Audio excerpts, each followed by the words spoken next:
শুভ সকাল বন্ধুরা, তোমরা কেমন আছো? আশা করি সকলে ভালো আছো। আমরাও তোমাদের আশীর্বাদে সকলেই ভালো আছি। দীঘারজি লাইফস্টাইলে আরও একটি নতুন ব্লগ নিয়ে চলে আসলাম তোমাদের সামনে। আমি দীপিকা, কোচবিহার জেলার ছোট্ট একটি গ্রাম থেকে। তো দেখতে থাকো ব্লগটি, আশা করি তোমাদের খুব ভালো লাগবে।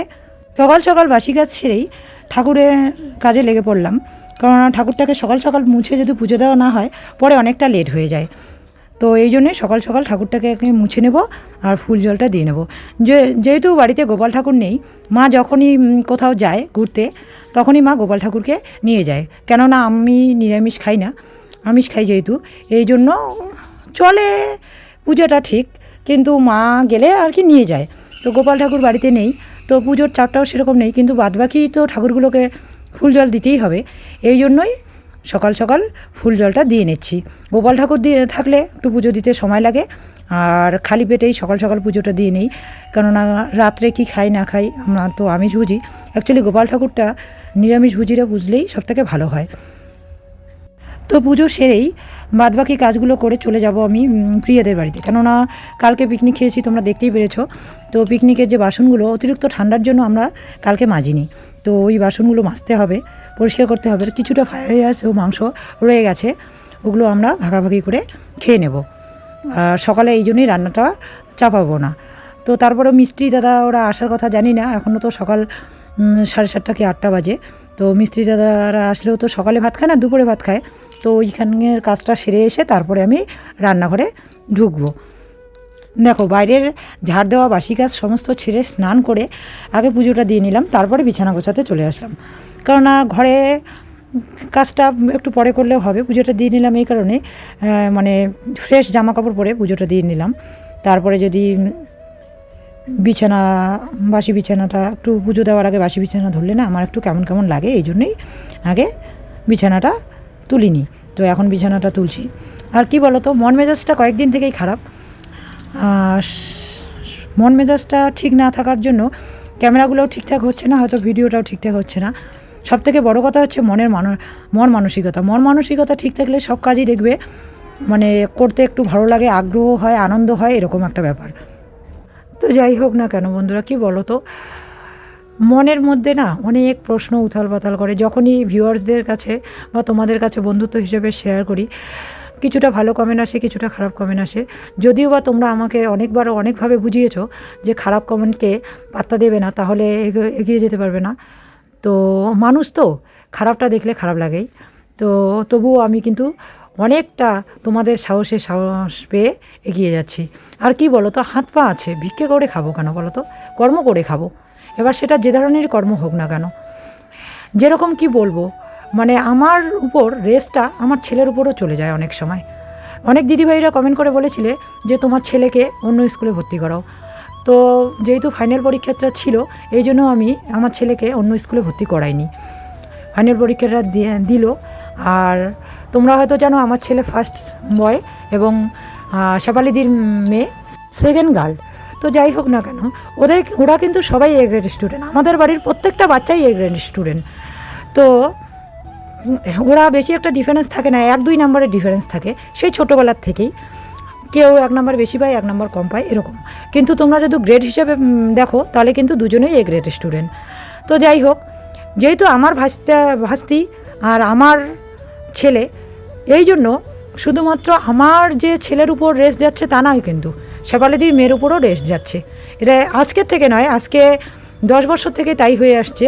কারণ যেমন বনিকে তোমরা সবাই চেনো, বনি যখন স্কুলে ফার্স্ট হতো সবাই এটাই বলতো ওর সোনামা আছে, মানে ও কাকিমণিকে সোনামা করে রাখে। তো সোনামা যেহেতু স্কুলে আছে এই জন্যই ও ফার্স্ট হয়। এরকম অনেক কথা আমাদের শুনতে হয়েছে। আমার ননদরা বা আমার ভাস্তি যেই ফার্স্ট হোক না কেন, শুনতে হয়েছে যে ওর সোনামা আছে এই জন্যই, ওর বৌদি আছে এই জন্যই ওরা ফার্স্ট হয়। তো স্বাভাবিক আমার ছেলের ক্ষেত্রেও, শেফালিদির মেয়ের ক্ষেত্রেও এই কথাটা আমাদের শুনতেই হয়। তো কিছুটা চামড়াটা মোটা হয়ে গেছে, এই জন্য আর ওগুলোকে পাত্তা দেই না আমরা। রেজাল্ট চলে আসছে সামনেই। তো এখন তো বনি হাই স্কুলে চলে গেছে, ও ভালো রেজাল্ট করছে, তো পজিশনেই আছে। তো সুতরাং এখন আর ওই কথাগুলো শুনতে হবে না ওকে। তো কী বলবো, মানে গ্রামের স্কুল তো আমি জানি না শহরের স্কুলে কি হয়, গ্রামে থাকি, গ্রামের ব্যাপারটাই বলবো। মানুষের ধারণা তো চেঞ্জ করা যায় না, তো যাই হোক, আমাদের বাচ্চার উপরে না আমরা শ্রম দিই এই জন্যই।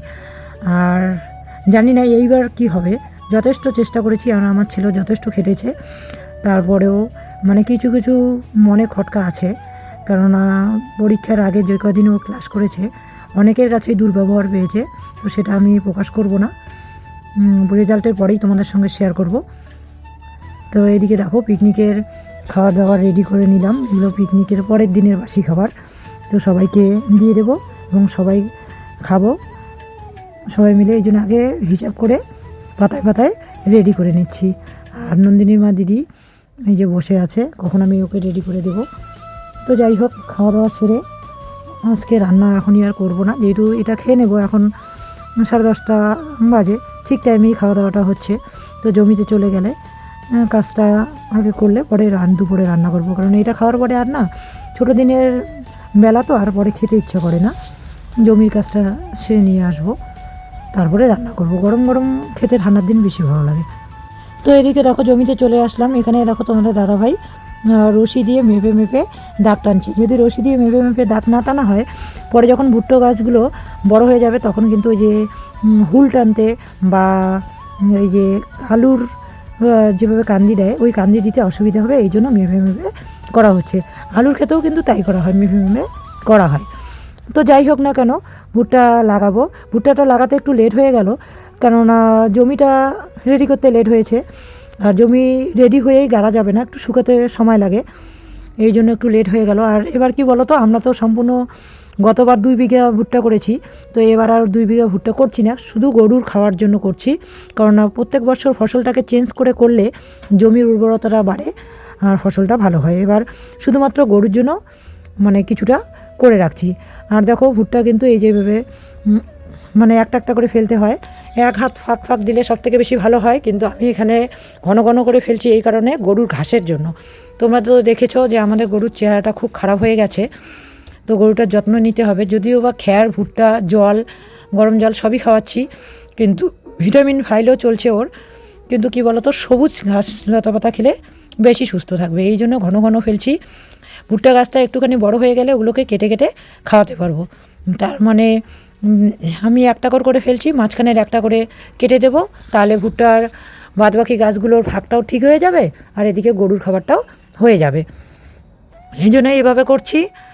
তো জানি না, এটা নতুন আইডিয়া, এইভাবে করছি, আমার আইডিয়া এটা। তো মাঝখানের গাছগুলোকে কেটে দিলে তো ফাঁকাটা হয়ে যাবে, তখন আর মানে ভুট্টা গাছগুলো হেলে পড়বে না বা ফলনটা ভালো হবে। তো যাই হোক, দেখো অন্যভাবে গাড়ছি, এদিকে ছায়ার দিকটায় বেশি গাড়ছি আর ওইদিকে গাড়ছি, কেননা ছায়াতে সবজি ভালো হতে চায় না। ভুট্টা খেতে আসছি, এই যে কটা বাজবে এখনও ঠিক নেই, প্রচুর সময় লাগে, যেহেতু লেবার নেই, আমরা দুজনেই করছি, তো অনেকটা সময় লাগবে। ওই দিকটা গাড়া শেষ, এখন এই দিকটা চলে এসেছি। আর রোদ্রের জায়গাটা আমরা ফাঁকা রেখেছি সবজি করার জন্য। সবজি করলে ঘরের সবজি খেলে অনেকটা সেফ হয়ে যায়, এই জন্য। যেহেতু জমি আছে, খুব একটা বেশি জমি নয়, কিন্তু যেটুকু আছে সেটুকুকে যদি মোটামুটি এইভাবে টুকটাক করে করা যায়, তাহলে খাওয়ার সবজিগুলো হয়ে যায় আর কি। তো তোমরা দেখতে থাকো ব্লগটা, আশা করি ভালো লাগবে। ভুট্টো লাগাচ্ছি, আর অন্য কিছু কাজ হয়তো সেভাবে শেয়ার করতে পারবো না, কেন বলো তো, কেননা জমিতেই যদি আমরা সারাদিন থাকি তাহলে অন্য কাজ কী করে শেয়ার করব বলো তো। আর সম্পূর্ণ জমিটা ভুট্টা গাড়া দেখালে আবার তোমরা বিরক্ত হয়ে যাবে, তো এই জন্যই মানে কিছুটা তোমাদের সঙ্গে শেয়ার করছি আর কিছুটা শেয়ার করছি না, কারণ সম্পূর্ণটা করলে কিন্তু একদম পুরো 2 ঘন্টা হয়ে যাবে ব্লগটা, কারণ এটা তো অনেকক্ষণের কাজ না, 1 মিনিটের কাজ নয় বা 2 মিনিটের কাজ নয়। তো যাই হোক, তোমরা দেখতে থাকো, আশা করি ভালো লাগবে ভুট্টা লাগানোটা। আর তোমরা কে কীভাবে কোন কোন চাষগুলো করো অবশ্যই আমাকে কমেন্টে জানাবে, তাহলে হয়তো বা আমরাও একটু ওরকম নিত্য নতুন চাষ করে জমিটাকে আরও সুন্দর করে উর্বরতা শক্তিটা বাড়াতে পারবো। আর ফসল চেঞ্জ করে গাড়লে উর্বরতা শক্তি নাকি বেড়ে যায়, জানি না কতটা কী হয়। তো দেখো ভুট্টা লাগানো মোটামুটি শেষ, এখন বন্ধ করছি। ওই দিকটা বন্ধ করা হয়ে গেছে, এখন এই দিকটা বন্ধ করে নিচ্ছি, এই দিকটা বন্ধ করলেই শেষ। অনেকটা কিন্তু দেখো বেলা পড়ে গেছে, এখন কি বলবো, বাড়ি গিয়ে বাদবাকি কাজগুলো সারতে হবে। তো বন্ধুরা দেখো ভুট্টোর বিষ বেঁচে গেল, সেই হাঁপিয়ে গেছি, সেই 12:30 এসে লাগছি তোমাদের দাদা ভাইয়ের সঙ্গে। অনেকটা সময় লাগলো, দেখো অনেকটা ভুট্টা গাড়া হলো, ওইদিকের ওইটা গাড়া হয়ে গেছে, এই জায়গাটা সম্পূর্ণ গাড়া হলো, গাড়া প্লাস বন্ধ করতে অনেকটা সময় লাগলো। আর দেখো এই যে এখানে যে এই লাইনটা করা আছে, এই লাইনটা আমরা গাড়িনি, এই লাইনটা থেকে একদম এদিকে নিয়ে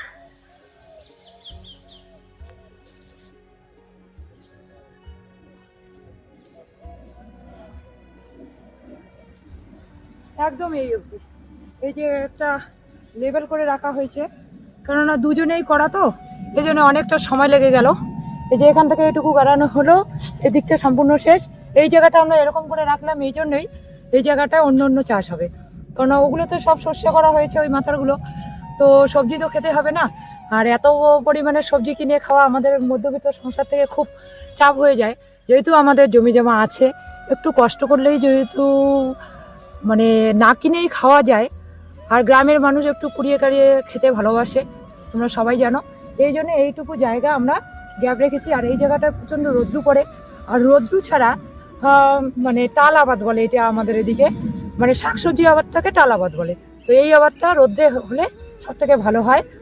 তো কালকে আবার দেখাবো তোমাদেরকে, আমাদের ভুট্টা গাড়া শেষ, কালকে এটাকে আমরা পাট পাট করবো, বেগুন, লঙ্কা, ফুলকপি, বাঁধাকপি, বিনস, ধনে পাতা অলরেডি হয়েছে, ওগুলো খাচ্ছি, এখন আর একটু করে ফেলে রাখবো শাক, যাতে ওগুলো শেষ হতে হতে এগুলো খেতে পারি আর কি, যাতে কিনতে না হয়। তো শেষ, দেখো অনেকটা সময় লেগে গেল, হাঁপিয়ে গেছি একদম, পায়ের অবস্থা শেষ, শরীরের অবস্থা শেষ।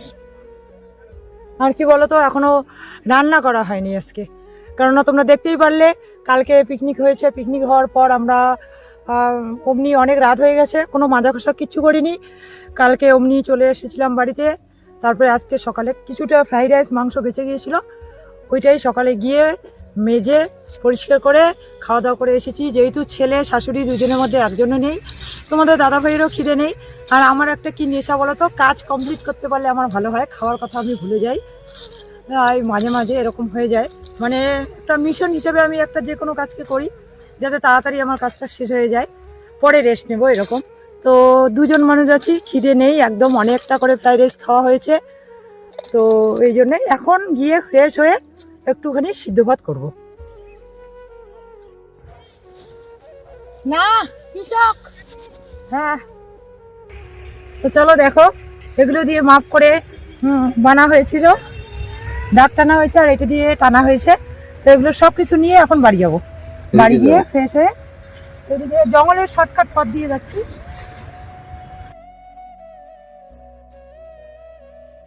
তো দেখো বাগানের ভিতর দিয়ে আমি একদম টুকটুক করে বাড়ি চলে গেলাম, আর বাড়ি গিয়ে আগে ফ্রেশ হয়ে নেব, নিয়ে রান্না বসিয়ে দেবো। আর তোমাদের দাদাভাই গরুর জন্য জল রেডি করবে, সব কিছু করবে। এই যে বড় মাদের বাড়ি দিয়ে যাচ্ছি। কি ব্যাপার, রান্না কত দূর? এই যে দেখো, এত তার জমি বাড়ি থেকে মাত্র এসে আজ যে কি খারাপ লাগতেছে, কালকে রাত 12:30 1টা, তারপরে এসে এই যে আজকে সকালে এত কাজ করে জমি বাড়িতে একটা খিদে পাইছে, তো প্রচন্ড খিদে পাইছে, কাজ করে এসে রান্না বসালাম যদি ভালো খেতে পারে। তারপরে দেখো বলছে সকাল সকাল এই যে এগুলো তো তোমাদেরকে দেখ, সবজি এটা কি? শুটকি মাছের বাটা, আর এই যে আলুর একদম সিদ্ধ করেছি, গরম গরম এটাই ভালো লাগবে। দেখো সকাল সকাল কত কাজ করেছি, এই যে এই নাইটিটা কালকে নোংরা হয়েছে, আজকে সকাল সকাল ধুয়েছি, ভাগ্যিস রৌদ্র ছিল, শুকিয়ে গেছে, তো পরতে পারলাম আর কি নাইটিটা। এটা পরলে না আমার একটু মানে ঠান্ডাটা কম লাগে, গলাটা ঢাকা তো, এটার উপরে আবার সোয়েটার করতে হবে, না হলে আবার ঠান্ডা লাগবে। আমি জানি সবজি রান্না করা যেত, আর আজকে বাজার করা হয়নি, আর ছেলে নেই, তো একটু বাবাও একটু অলস হয়ে গেছে, মাও একটু অলস হয়ে গেছে, তার মধ্যে পেট ভরা থাকলে জানোই তো বন্ধুরা, অলসতা বেড়ে যায়। আর জমিতে কাজ করলে না এই খাওয়া দাওয়ার কথাগুলো না মনে থাকে না। তো তারপরে এসে ফ্রেশ হয়ে এই যে আমি রান্না করে নিলাম। তো আমার তো ফেভারিট হচ্ছে আলু সিদ্ধ করে নিলাম, একটু পেঁয়াজ লঙ্কা ভেজে, এই দেখো কালারফুল করে এটা করে নিলাম, পেঁয়াজ লঙ্কা দিয়ে ঝাল ঝাল একটু ভাজা করে নিয়েছি এখানে। তোমরা হয়তো ভাববে দিদিভাই আজকে আলুর ভাজা আলুর সিদ্ধ করেছে, অ্যাকচুয়ালি কি আজকে সবজিটা আনা ছিল না, ঘরের মধ্যে মিষ্টি কুমড়ো আর আলু আর গাজর আছে দুটো, তো ভাবলাম মিষ্টি কুমড়োটাও আজকে রান্না করতে একটু সময়ও লাগবে, এখন আর রান্না করি না। তো গরম গরম আলু সিদ্ধ, শুটকি মাছের বাটা আর আলু ভাজা দিয়ে কিন্তু খাওয়াটা জমে যাবে। তোমাদের দাদাভাই দেখো অস্থির হয়ে গেছে।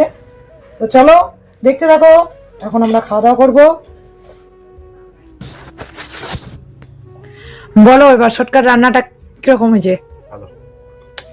গরম গরম এটা খেতে কত ভালো। তুমি তো প্রথমে ভাবলা যে কিছুই বোধহয় করি নেই।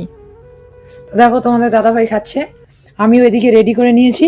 তো বন্ধুরা অনেকটা লেট হয়ে গেছে, তো খাওয়া দাওয়া করে নেই। কয়টা বাজে এখন?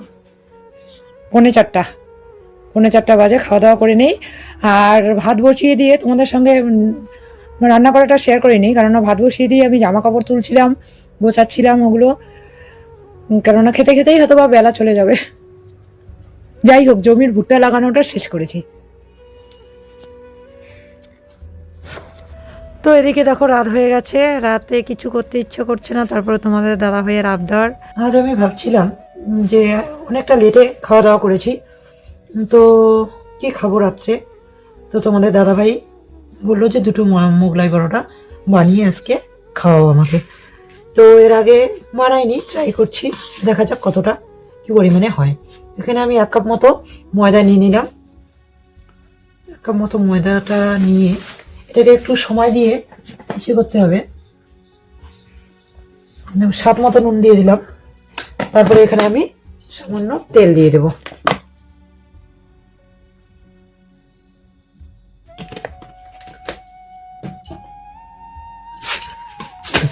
এবার এটাকে আমি ভালো করে মিক্সড করবো। যেহেতু মোগলাই পরোটা, একটুখানি মানে ভয় কাজ করছে মনের মধ্যে, হবে কি হবে না, তো ট্রাই করে দেখি। মানুষ করে না এরকম তো কোনো কাজ নেই। তো এত যখন ট্রাই করে অনেক কিছু বানাতে পেরেছি, তো মনে হয় এটাও হবে। এটাকে ভালো করে আগে মিক্সড করে নেব, যাতে এটা একটু নরম হয় এবং সফট হয় আর কি জিনিসটা।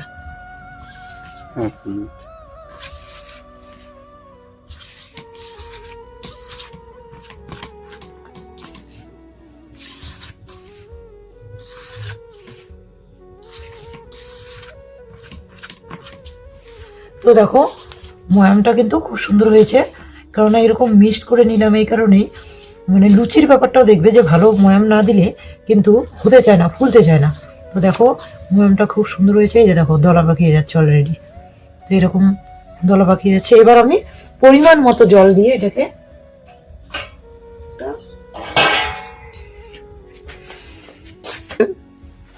হবে না,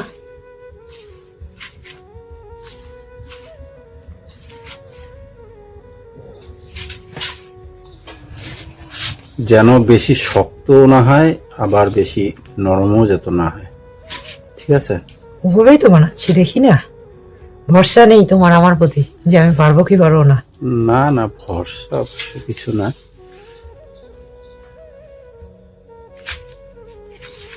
তো দেখতে থাকো, তোমাদের দাদা ভাই আমাকে হেল্প করছে যদিও। তো দেখো আমার কিন্তু হয়ে গেছে, বেশি নরমও না আর বেশি শক্তও না। এটাকে আমি এখন একটুখানি রেখে দেবো, রেখে দিয়েও বাদ বাকি গুলো করে নেই। ততক্ষণে এটা ঢাকতে হবে। গোল করে ঢেকে রাখো 10-15 মিনিটের জন্য। এটা ঢেকে রাখবো, ঢেকে রেখে বাদ বাকি। দেখো এখানে আমি লঙ্কা পেঁয়াজ ধুয়ে নিয়েছি, এটা এখন কুচি কুচি করে কাটবো। আমি না ছুরি দিয়ে কাটতে পারি না, কাঠারি দিয়ে কাটতে কাটতে অভ্যস্ত, এই জন্য আমি কাঠারিটাই ইউজ করি। তো ছুরি একটা কিনতে হবে, সব কিছুরই অভ্যাস করতে হয়, কেননা অনেক সময় বড় বাড়িতে গেলে হয়তো বা কাঠারি থাকে না। আমি কিন্তু দেখবে খেয়াল করবে আমি বটি দিয়েও কাটি না, বটি দিয়ে শুধুমাত্র মাছটা কাটি, আর লাউ, তারপরে হচ্ছে মিষ্টি কুমড়ো, এই জিনিসগুলো শক্ত, এগুলোই বটি দিয়ে কাটি, আর সমস্ত কিছু কিন্তু আমি কাঠারি দিয়ে করি। তো ওইদিকে তো আমি ওটা করে রেখে দিয়েছি, এটা পেঁয়াজটা কেটে ডিম টিমগুলো রেডি করে নিয়ে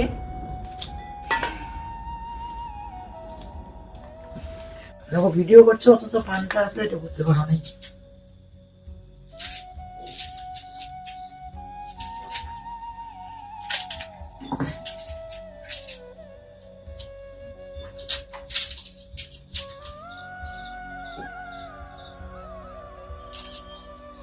কি চোখ দিয়ে জল বেরোচ্ছে?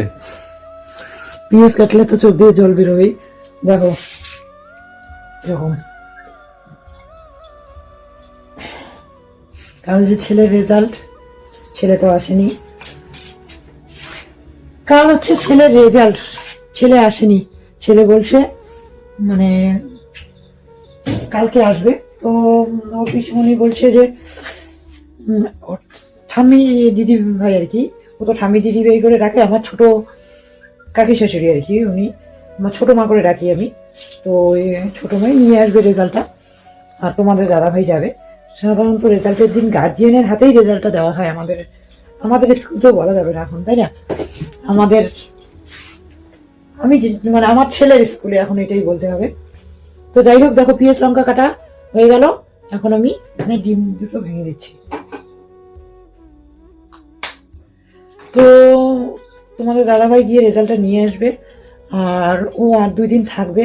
যে মা বলছে ও নাকি খুব ভদ্র এবং কথা শুনছে, আর কোনো ডিস্টার্ব করছে না, কান্নাকাটিও করছে না।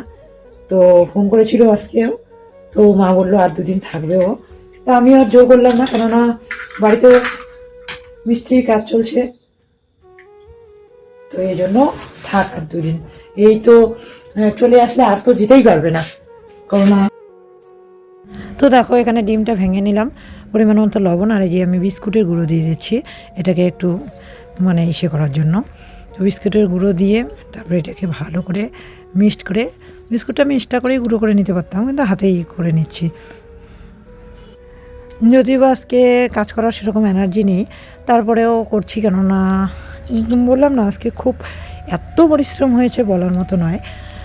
প্রায় আধা বিঘার বেশি একটুখানি ভুট্টা লাগানো হয়েছে। তা আধা বিঘা জমি ভুট্টা লাগানো, প্রচণ্ড পরিশ্রম, আর কোমরটাও ব্যথা করছে, খুব খারাপ লাগছে। এতক্ষণ শুয়েছিলাম, কারো কাছেও যায়নি। তো এদিকে দেখো আমি কিন্তু বেলতে চলে আসলাম এবং বেলে নেব। আর এটা একটু বড় চাকতি বেলনে করলে হয়তো বা বড় হতো, কিন্তু আমাদেরটা যেহেতু ছোট, তো আমি মোগলাই পরোটাগুলো ছোট ছোট করেই করব। তো দেখো হয়তো বা দোকানে বড় বড় করে 2টো হতো, সেখানে একটাই আমি 4টা বানিয়েছি।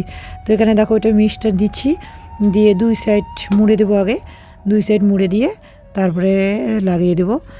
জানি না, এর আগে কখনো বানাইনি আমি, তো আজকেই প্রথম বানাচ্ছি। তো তোমরা দেখতে থাকো রেসিপিটা, আশা করি ভালো লাগবে তোমাদের, আর তোমরাও বানাতে পারবে। আজকে আমি বানিয়ে দেখলাম যে এমন কোনো ব্যাপার নয় বানানোটা। তো দেখো আস্তে করে ছেড়ে দিলাম, আর এটাকে ভেজে পরিমাণ মতো হালকা হিট দিয়েছি। কেন বলো তো, দেখবে যে কোনো ভাজা যদি কড়া জালে করা হয় না, তাহলে কিন্তু মানে ভিতরটা কাঁচাই থেকে যায় আর উপরটা পুড়ে যায়। এই জন্য হালকা হিট দিয়ে ভেজে নিচ্ছি, তাহলে ভিতরটা শুদ্ধ ভালো করে হবে আর সুন্দর হবে পরোটাটা। তো দেখতে থাকো, এরকম করেই মোটামুটি সব কটাই ভেজে নেব। ভেজে নিয়ে শোয়ার ঘরে চলে যাব। রান্নাঘরে প্রচণ্ড ঠান্ডা লাগছে, আর কি বলবো মানে শরীরও খারাপ লাগছে। তো দেখো লাল লাল হয়ে গেছে, ভাজা কমপ্লিট। দেখো মোগলাই, আরে মোগলাই বানিয়ে নিলাম, দেখি। তো এই যে দেখো, ও দারুণ। তোমাদের দাদাভাই কিন্তু বিশ্বাস ছিল না আমি বানাতে পারবো কি পারবো না, তো বানিয়ে দেখালাম যে আমিও পারি। তো একটুখানি মানে বেলনাটার জন্য আর একটু বড় হলে মোগলাইটা আর একটু সাইজটা বড় হতো, কিন্তু টেস্টটা তো একই হবে। চলো